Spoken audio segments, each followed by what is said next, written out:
Hello दोस्तों, ignition classes में आपका स्वागत। इरुटरिया की ओर से बिहार एसएससी द्वितीय इंटर स्तरीय प्रतियोगी परीक्षा का सेट आ चुका है, जिसमें कुल 15 सेट दिया गया है। यह पूर्णतः बिहार एसएससी के न्यू पैटर्न पर आधारित क्वेश्चन दिया गया है। तो इसका आज हम सेट 1 करेंगे और डेली हम एक सेट करेंगे। अगर आप इस सेट को बना चुके हैं फिर भी इस रिवीजन के तौर पर देखें, जिससे हर क्वेश्चन आपको अच्छे से याद हो जाए और हम लोग हर क्वेश्चन को पूरे एक्सप्लेनेशन के साथ देखेंगे, इसलिए वीडियो को अंत तक देखें। तो चलिए वीडियो को शुरू करते हैं। इससे पहले अगर आप चैनल पर नए हैं तो चैनल को सब्सक्राइब करना ना भूलें। हम लोग पहला क्वेश्चन देखते हैं। उससे पहले आप यहाँ पर देख लें कि बिहार एसएससी में टोटल 150 क्वेश्चन रहेगा, जो आपका 600 नंबर का होगा। प्रत्येक सही उत्तर के लिए 4 अंक, यानी एक क्वेश्चन आपको 4 नंबर का होगा और प्रत्येक गलत उत्तर के लिए 1 नंबर आपको काट दिया जाएगा। एग्जाम 2 घंटा 15 मिनट का रहने वाला है। चलिए हम लोग देखते हैं पहला क्वेश्चन। भारत में उच्च न्यायालयों के न्यायाधीश को पद की शपथ कौन दिलवाता है? तो राज्य का राज्यपाल न्यायाधीश को पद की शपथ दिलाता। ऑप्शन नंबर बी इसका सही आंसर हो जाएगा और यह 219 के तहत, अनुच्छेद 219 के तहत शपथ दिलाता है। क्वेश्चन नंबर दूसरा है कि राष्ट्रपति और उपराष्ट्रपति के चुनाव से संबंधित चुनावी विवादों का निपटारा कौन करता है? भारत का सर्वोच्च न्यायालय राष्ट्रपति और उपराष्ट्रपति के चुनाव से संबंधित चुनावी विवादों का निपटारा करता है। ऑप्शन नंबर सी सही होगा और यह अनुच्छेद 71 के तहत किया जाता है। तीसरा क्वेश्चन है कि भारत के संविधान में कल्याणकारी राज्य का आदर्श निहित है, तो यह राज्य के नीति निर्देशक तत्व में निहित है। ऑप्शन नंबर डी सही होगा। चौथा नंबर क्वेश्चन है, भारत में मताधिकार और निर्वाचित होने का अधिकार यह एक कैसा अधिकार है? तो मताधिकार और निर्वाचित होने का अधिकार यह एक संवैधानिक अधिकार है। या ऑप्शन नंबर डी सही। अगला क्वेश्चन है कि निम्नलिखित में से कौन सिविल सेवा बोर्ड के पदेन अध्यक्ष होते हैं? तो सिविल सेवा बोर्ड के पदेन अध्यक्ष कैबिनेट सचिव होते हैं। ऑप्शन नंबर डी सही है। अगला क्वेश्चन है, लोकसभा के अध्यक्ष को पद से हटाया जा सकता है किस विधि के द्वारा? तो इसका सही आंसर हो जाएगा ऑप्शन नंबर डी, लोकसभा के सभी सदस्यों के बहुमत से पारित प्रस्ताव के द्वारा हटाया जा सकता है। सातवां क्वेश्चन है कि भारत का संविधान गणतंत्रात्मक है क्योंकि यह कोई वंशानुगत शासक नहीं है। यहाँ पे मतलब भारत में कोई वंशानुगत शासक नहीं है, तो ऑप्शन नंबर डी सही है। बाकी आपका सभी गलत है क्योंकि यह एक निर्वाचित संसद का प्रावधान करता है, यह नहीं है। वयस्क मताधिकार का प्रावधान है, यह भी सही नहीं होगा। मौलिक अधिकार प्रदान करता है, यह भी सही नहीं होगा। ऑप्शन नंबर डी सिर्फ सही है। अगला क्वेश्चन है कि गांधी जी को चंपारण आने का आमंत्रण किसने दिया था? तो गांधी जी को चंपारण आने का निमंत्रण राजकुमार शुक्ल के द्वारा दिया गया था। ऑप्शन नंबर ए सही है। और राजकुमार शुक्ल जी को गांधी जी से पहली बार भेंट 1916 में हुआ था, लखनऊ के अधिवेशन, कांग्रेस के लखनऊ अधिवेशन में। अगला क्वेश्चन है कि 1913 ईस्वी में पटना में अनुशीलन समिति की एक शाखा की स्थापना किसने किया था? किसके द्वारा किया गया था? तो यह आपका सचिंद्र नाथ सन्याल के द्वारा किया गया था। ऑप्शन नंबर सी सही है। बिहार का पहला रामसर स्थल कौन सा है? तो आपका बिहार का पहला रामसर स्थल कांवर झील है। ऑप्शन नंबर सी सही है और कांवर झील बिहार के बेगूसराय में स्थित है। 11वां क्वेश्चन है, निम्नलिखित में से कौन सी सभ्यता अपने नगर नियोजन के लिए प्रसिद्ध है? तो सिंधु घाटी सभ्यता अपने नगर नियोजन के लिए प्रसिद्ध है। ऑप्शन नंबर डी सही है। 12 नंबर क्वेश्चन है, प्राचीन भारत के प्रसिद्ध शासक जिसने अपने जीवन के अंतिम दिनों में जैन धर्म अपना लिया था, तो कौन शासक थे जो अपने अंतिम दिनों में जैन धर्म को अपना लिए थे? तो आपको चंद्रगुप्त मौर्य थे। ऑप्शन नंबर सी सही है। 13 नंबर क्वेश्चन देखेंगे कि निम्नलिखित में से कौन सी कला ग्रीक बौद्ध कला के नाम से भी जानी जाती है? तो गंधार कला ग्रीक बौद्ध कला के नाम से जानी जाती है। तो ऑप्शन नंबर सी सही है। 14 नंबर क्वेश्चन है, सर्वप्रथम दिल्ली के अमीरों का दमन निम्न में से किस शासक के द्वारा किया गया? सर्वप्रथम दिल्ली के अमीरों का दमन निम्न में से किस शासक के द्वारा किया गया था? ऑप्शन ए है कुतुबुद्दीन ऐबक, बी है इल्तुतमिश, सी है बलबन और डी है फिरोज शाह खिलजी। तो इसका सही आंसर हो जाएगा option number B Iltutmish. Iltutmish ने दिल्ली के अमीरों का दमन किया था। और इल्तुतमिश के बारे में हम लोग जान लेंगे कि इल्तुतमिश के कौन कौन से कार्य किए थे। तो सर्वप्रथम इक्ता प्रणाली जो चलाया था वो इल्तुतमिश के द्वारा ही चलाया गया था। 40 सरदारों का संगठन बनाया था जिसे तुर्कान चिलगानी कहा जाता था, वो भी इल्तुतमिश के द्वारा ही बनाया गया था। और कुतुब मीनार के कार्य को पूरा किया था इल्तुतमिश ने ही किया था। अगला क्वेश्चन देखेंगे, क्वेश्चन नंबर 15 कि द्वितीय आंग्ल मैसूर युद्ध के समय भारत का गवर्नर जनरल कौन? तो द्वितीय आंग्ल मैसूर युद्ध के समय भारत का governor general Warren Hastings. Option number A सही है। द्वितीय आंग्ल मैसूर युद्ध 1780 से 84 के बीच में हुआ था और यह मंगलौर की संधि के तहत समाप्त किया गया था। और आपका तृतीय आंग्ल मैसूर युद्ध 1790 से 92 के बीच में चला और चौथा आपका 1799 में लास्ट हुआ था। अगला देखते हैं, किसने कहा था कांग्रेस केवल सूक्ष्मदर्शी अल्पसंख्यक का प्रतिनिधित्व करती है? यह वाक्य लॉर्ड डफरिन का था। यह शब्द लॉर्ड डफरिन के द्वारा कहा गया था। ऑप्शन नंबर डी सही। 17 क्वेश्चन है, पूना सार्वजनिक सभा की स्थापना किसके द्वारा किया गया? तो पूना सार्वजनिक सभा की स्थापना एमजी रनाडे के द्वारा किया गया। ऑप्शन नंबर सी सही है। और पूना सार्वजनिक सभा की स्थापना 1867 ईस्वी में किया गया। विजयनगर साम्राज्य की वित्तीय व्यवस्था की मुख्य विशेषता क्या है? तो इसकी मुख्य विशेषता भू राजस्व है। ऑप्शन नंबर सी सही है। 19वां क्वेश्चन है, किस मुगल बादशाह के विरुद्ध जैनपुर से फतवा जारी किया गया था? तो आपका जैनपुर से फतवा जारी किया गया था अकबर के विरुद्ध और यह आपका 1580 में जारी किया गया था। अगला क्वेश्चन है कि नीचे दिए घटनाओं को उसकी तिथि से मिलान करें। तो चलिए हम लोग देख लेंगे। रॉलेट एक्ट, रॉलेट एक्ट आपका 19 मार्च 1919 को आया था। इसका एक सही है। रॉलेट सत्याग्रह, तो रॉलेट सत्याग्रह हुआ 6 अप्रैल 1919। भारतीय राष्ट्रीय कांग्रेस का अमृतसर अधिवेशन तो 2 दिसंबर 1919 को हुआ था। अमृतसर अधिवेशन चौथा नंबर है। और जालियांवाला बाग हत्याकांड तो 13 अप्रैल 1919 को हुआ था। यहाँ पे कंफर्म याद कर ले क्योंकि सारा 1919 में ही हुआ था तो स्मॉल डेट से कंफ्यूजन होगा। रॉलेट एक्ट आपका आया 19 मार्च 1919 को। रॉलेट सत्याग्रह आया 6 अप्रैल 1919 को। जालियांवाला बाग हत्याकांड हुआ 13 अप्रैल 1919 को। और भारतीय राष्ट्रीय कांग्रेस का अमृतसर अधिवेशन 2 दिसंबर 1919 को हुआ था। चलिए आगे देखेंगे तो इसका जो सही आंसर है 20 नंबर का ऑप्शन नंबर 4। 21 क्वेश्चन देखेंगे, भारत का अपने पड़ोसी देशों के मध्य अंतर्राष्ट्रीय सीमा के विस्तार का आरोही क्रम क्या है? आरोही क्रम है ऑप्शन नंबर बी, पहले नेपाल है, फिर पाकिस्तान, फिर चीन, फिर बांग्लादेश। अगला क्वेश्चन है कि निम्नलिखित में से कौन सा जिला धारवाड़ भू-स्तरीय रचना वाला नहीं है? रोहतास हो जाएगा। ऑप्शन नंबर बी सही है कि रोहतास धारवाड़ भू-स्तरीय वाला रचना नहीं है। क्वेश्चन नंबर 23 देखेंगे। 23 नंबर कहता है कि अटल टनल से संबंधित निम्नलिखित कथनों पर विचार कीजिए, यानी इसमें कौन सा कथन सही है? पहला ऑप्शन है कि इसका निर्माण सीमा सड़क संगठन द्वारा किया गया है। सही है, यह सीमा सड़क संगठन द्वारा किया गया है। यह मनाली और लाहौल स्पीति घाटी को जोड़ती है, यह भी सही है। यह हिमालय की पीर पंजाल पर्वत श्रृंखला के मध्य स्थित है, यह भी सही है। यह भारत के लिए सामरिक दृष्टि से महत्वपूर्ण है, यह भी सही है। तो इसका ऑप्शन नंबर 4 सही होगा क्योंकि ये चारों सही है। आगे देखेंगे क्वेश्चन नंबर 24 है कि नर्मदा घाटी किन पर्वत श्रृंखला के बीच स्थित है? तो नर्मदा घाटी सतपुड़ा और विंध्याचल के बीच स्थित है। ऑप्शन नंबर सी सही है। और नर्मदा घाटी आपका भ्रंश से होकर प्रवाहित होती है, भ्रंश घाटी से होकर प्रवाहित होती है, यानी 2 पर्वतों के बीच से हो। अगला क्वेश्चन है 25 नंबर से मिलान करना है कि लव आयस का क्षेत्र और किस राज्य में स्थित है? बादाम पहाड़ी, बादाम पहाड़ी किस राज्य में है? तो बादाम पहाड़ी ओडिशा में स्थित।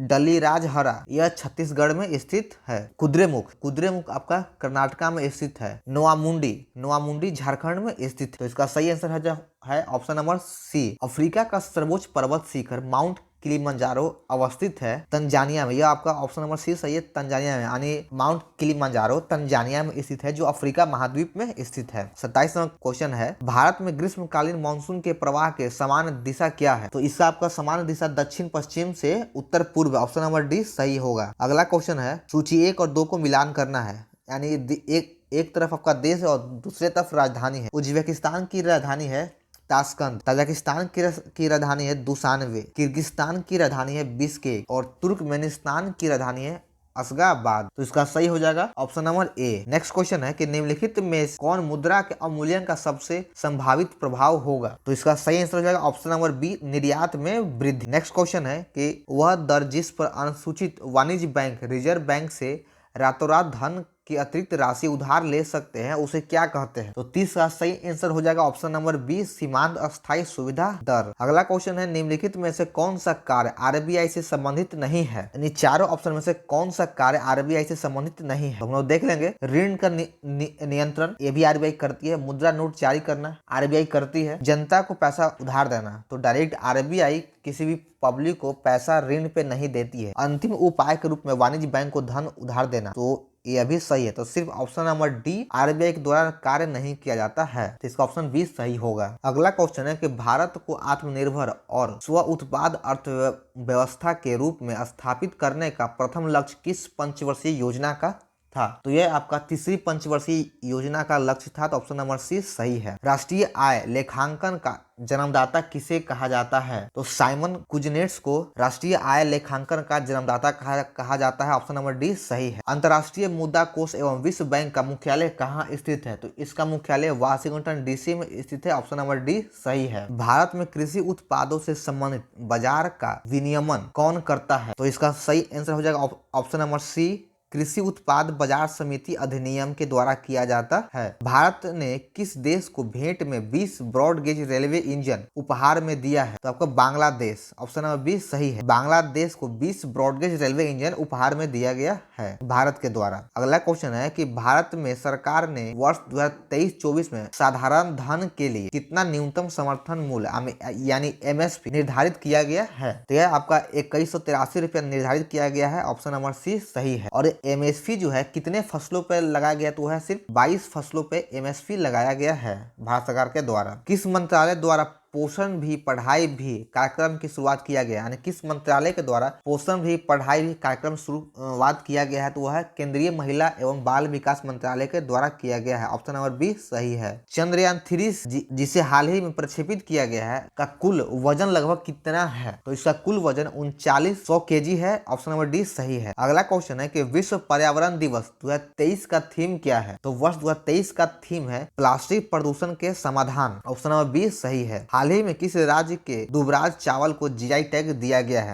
तो वह है छत्तीसगढ़। छत्तीसगढ़ के दुबराज चावल को GI टैग दिया गया है। अगला क्वेश्चन है कि निम्नलिखित राज्य एवं उनके राज्यपाल का कौन सा सही सुमेलित नहीं है? तो पहला है केरल। केरल के राज्यपाल आरिफ मोहम्मद खान सही है। नागालैंड के ला गणेशन ये भी सही है। त्रिपुरा के गुरमीत सिंह यह गलत, क्योंकि त्रिपुरा के राज्यपाल सत्यदेव नारायण आर्य हैं। और राजस्थान के कलराज मिश्र ये भी सही। अगला क्वेश्चन है कि ICIC क्रिकेट वर्ल्ड कप 2023 में कुल कितने टीम भाग ले रही है? तो इसमें कुल 10 टीम भाग ले रही है, यानी ऑप्शन नंबर बी सही है। और इसका शुरुआत 5 अक्टूबर 2023 से हो चुका है। अगला क्वेश्चन है क्वेश्चन नंबर 44, हाल ही में बिहार का नया महाधिवक्ता किसे नियुक्त किया गया है? तो बिहार का नया महाधिवक्ता PK शाह को नियुक्त किया गया। ऑप्शन नंबर ए सही है। अगला क्वेश्चन है कि साहित्य के क्षेत्र में नोबेल पुरस्कार वर्ष 2023 में किसे सम्मानित किया गया है? यानी साहित्य के क्षेत्र में वर्ष 2023 में नोबेल पुरस्कार जॉन फासे को दिया गया है। ऑप्शन नंबर बी सही। नागेबाज शब्दावली किस खेल से संबंधित? तो नागेबाज शब्दावली जूडो खेल से संबंधित है। ऑप्शन नंबर बी सही होगा। पोलोग किस पीढ़ी की कंप्यूटर है? यानी पोलोग आपका किस पीढ़ी का कंप्यूटर है? तो यह 5वीं पीढ़ी का कंप्यूटर। ऑप्शन नंबर डी सही है। अंतर्राष्ट्रीय कृषि विकास कोष का मुख्यालय कहाँ स्थित है? तो इसका मुख्यालय रोम में स्थित है। अंतर्राष्ट्रीय कृषि विकास कोष का मुख्यालय रोम स्थित है। ऑप्शन नंबर ए सही है। रोम आपका इटली में। नक्ता लोक नृत्य का संबंध किस राज्य से है? यानी नक्ता लोक नृत्य किस राज्य का है? तो यह महाराष्ट्र का है। ऑप्शन नंबर बी सही है। निखिल बनर्जी का संबंध किस वाद्य यंत्र से है? तो इनका संबंध सितार से है। ऑप्शन नंबर ए सही है। DC जनरेटर किस सिद्धांत पर कार्य करता है? तो DC जनरेटर फैराडे के विद्युत चुंबकीय प्रेरण के सिद्धांत पर काम करता है। ऑप्शन नंबर सी सही है। प्रकाश के वर्ण विक्षेपण में लाल रंग का परास कितना होता है? तो लाल रंग का रेंज 6200 एंगस्ट्रम से लेकर के 7800 एंगस्ट्रम तक के बीच में होता है। ऑप्शन नंबर सी सही। ध्वनि की प्रबलता किसके द्वारा निर्धारित की जाती है? तो ध्वनि की प्रबलता कंपन के आयाम के द्वारा निर्धारित किया जाता है, यानी ऑप्शन नंबर ए सही। जल के विद्युत अपघटन के समय बैटरी के ऋणात्मक टर्मिनल से जुड़े इलेक्ट्रोड पर निम्न में से कौन सी गैस बनती है? तो इसमें आपका हाइड्रोजन गैस बनता है। ऑप्शन नंबर ए सही है। 55 नंबर क्वेश्चन देखेंगे, लाल रंग की वस्तु लाल क्यों दिखाई देती है? तो इसका मुख्य कारण है कि यह लाल रंग को परावर्तित करता है। ऑप्शन नंबर ए सही है। कार्य का मान किन किन स्थितियों में शून्य हो सकता है? तो हम देख लेते हैं। पहला है कि जब आरोपित बल शून्य हो, जब विस्थापन शून्य हो, बल एवं विस्थापन की दिशा परस्पर लंबवत। तो इसका आपका ऑप्शन नंबर 4 सही है, बी और सी। जब विस्थापन शून्य हो और बल एवं विस्थापन की दिशा लंबवत हो, यानी कोई कूली अपने सर पे जब सामान लेके जाता है तो उसका कार्य शून्य कहा जाता है, शून्य कार्य होता है, कोई कार्य नहीं उसे गिना जाता है। 57 नंबर क्वेश्चन है, प्रतिरोध के 2 तार R1 और R समानांतर क्रम में जुड़े हुए हैं, तो संयोजक का तुल्य प्रतिरोध क्या होगा? तो इसका तुल्य प्रतिरोध R1 into R2 by R1 plus R2 होगा। ऑप्शन नंबर सी सही है। अगला क्वेश्चन है निम्नलिखित में से किस विद्युत चुम्बकीय विकिरण में सबसे लंबे तरंगदैर्घ्य होते हैं? तो रेडियो तरंगे में सबसे लंबे तरंगदैर्घ्य होते हैं। ऑप्शन नंबर ए सही है। निम्नलिखित में से कौन एक मिश्रण का उदाहरण है? इस्पात, जल, कार्बन मोनोऑक्साइड या इनमें से कोई नहीं? तो इसका सही आंसर हो जाएगा ऑप्शन नंबर ए इस्पात। इस्पात एक मिश्रण का उदाहरण है। कार्नेलाइट किस धातु का अयस्क? कार्नेलाइट पोटेशियम का अयस्क है। ऑप्शन नंबर ए सही होगा। हीलियम के नाभिक में होता है, हीलियम के नाभिक में 2 प्रोटॉन एवं 2 न्यूट्रॉन होता है। ऑप्शन नंबर डी सही है। क्रोमेटोग्राफी की तकनीक का प्रयोग किसमें होता है? तो इसका प्रयोग रंगीन रसायन के मिश्रण से पदार्थों को अलग करने में किया जाता है। ऑप्शन नंबर डी सही है। माणिक और नीलम रासायनिक रूप से क्या है? माणिक और नीलम रासायनिक रूप से एल्युमिनियम ऑक्साइड है। ऑप्शन नंबर डी सही है। जर्मन सिल्वर में चांदी का प्रतिशत कितना होता है? तो जर्मन सिल्वर में चांदी का प्रतिशत 0% होता है। जर्मन सिल्वर में चांदी का यूज नहीं होता है। अगला क्वेश्चन देखेंगे, क्वेश्चन नंबर 65। निम्नलिखित में से किस पदार्थ की विशिष्ट ऊष्मा सर्वाधिक? तो एल्कोहल की विशिष्ट ऊष्मा सबसे अधिक होता है निम्नलिखित में से। ऑप्शन नंबर सी सही है। ऑक्सीजन के संबंध में निम्नलिखित में से कौन सा कथन सही है? इलेक्ट्रॉन का त्याग होता है, सही है। ऑक्सीजन का संयोग होता है, विद्युत धनात्मक समूह के अनुपात में वृद्धि होता है। तो इसमें उपयुक्त ऑप्शन नंबर 4 सही है, उपयुक्त में से एक से अधिक। अगला क्वेश्चन है कि मास्टर गैस का प्रयोग किसमें किया जाता है? तो इसका प्रयोग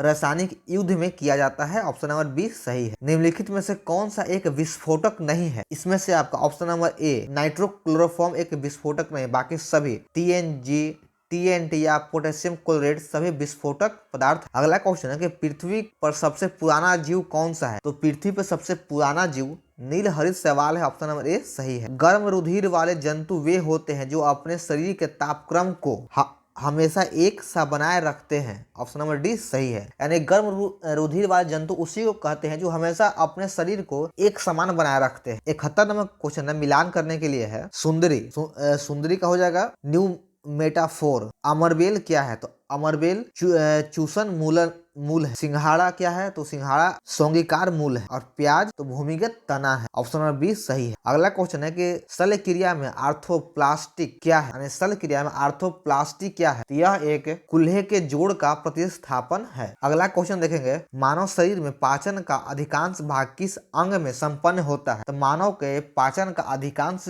भाग छोटी आंत में संपन्न होता है। ऑप्शन नंबर डी सही है। इंसुलिन में निम्नलिखित में से कौन सी धातु उपस्थित होती है? तो इंसुलिन में जस्ता धातु उपस्थित रहता है। ऑप्शन नंबर बी सही है। हेपेटाइटिस रोग से मनुष्य के शरीर का सीधा प्रभावित होने वाला अंग कौन सा है? तो हेपेटाइटिस से मनुष्य का यकृत भाग प्रभावित होता है। ऑप्शन नंबर ए सही है। चलिए आपका सामान्य अध्ययन और विज्ञान का प्रश्न खत्म होता है। तो हम लोग सेट में जीके और जीएस के प्रश्न को ही देखेंगे। अगर आपको मैथ और रीजनिंग के सेट का सॉल्यूशन के साथ चाहिए तो आप कमेंट करें, हम उसका भी वीडियो प्रोवाइड करवा देंगे। और इस सेट का अगर आपको पीडीएफ चाहिए तो पीडीएफ आप हमारे टेलीग्राम चैनल से डाउनलोड कर सकते हैं। टेलीग्राम चैनल का लिंक डिस्क्रिप्शन बॉक्स में दिया गया है, वहां से जाके ज्वाइन कर सकते हैं। और वीडियो कैसा लगा कमेंट करें और वीडियो को ज्यादा से ज्यादा शेयर करें। और अगर आप चैनल पर नए हैं तो चैनल को सब्सक्राइब करें और वीडियो को लाइक करना ना भूलें। तो चलिए हम लोग मिलते हैं फिर अगले सेट में।